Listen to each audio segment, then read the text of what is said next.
हरियाणा के एक छोटे से गांव रामपुर में रमेश नाम का एक किसान रहता था। वह अत्यंत ईमानदार और मेहनती व्यक्ति था। उसकी पत्नी सुनीता, बेटा रोहित और बेटी पायल के साथ उसका छोटा सा परिवार था। उसके पास पुश्तैनी जमीन थी जिसे वह अपने पसीने की बूंदों से सींचता था।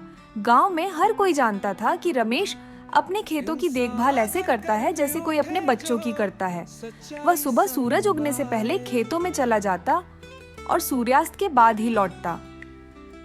उसकी दोस्ती गांव के ही एक और किसान मोहन से थी। मोहन भी ईमानदार और नेक दिल इंसान था। वे दोनों साथ काम करते, खेती में एक दूसरे की मदद करते और गांव के हित के बारे में सोचते। लेकिन गांव में केवल अच्छे लोग ही नहीं थे। हरदयाल नाम का एक जमींदार था जो गरीब किसानों को ठगता और उनकी जमीन हथियाने की कोशिश करता। वह रमेश की मेहनत और ईमानदारी से जलता था। उसने कई बार रमेश को नुकसान पहुंचाने की कोशिश की, लेकिन रमेश हमेशा अपने हौसले के साथ खड़ा रहा। एक बार गांव में भयंकर सूखा पड़ा। फसलें बर्बाद हो गईं, किसान कर्ज में डूबने लगे। हरदयाल ने इस मौके का फायदा उठाने के लिए कई किसानों की जमीन कौड़ियों के भाव खरीद ली। उसने रमेश को भी अपनी जमीन बेचने का लालच दिया, लेकिन रमेश ने साफ मना कर दिया।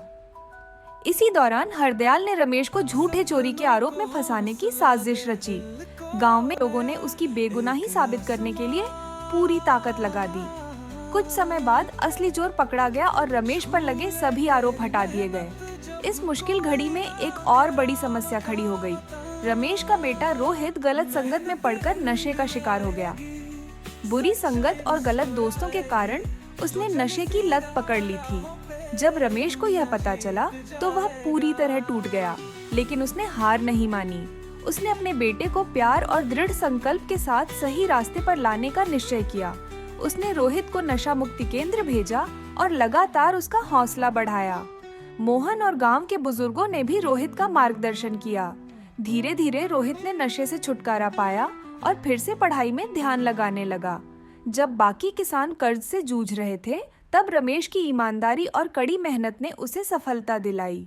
उसने अपनी उपज को अच्छे दामों पर बेचा और अपने साथी किसानों की भी मदद की।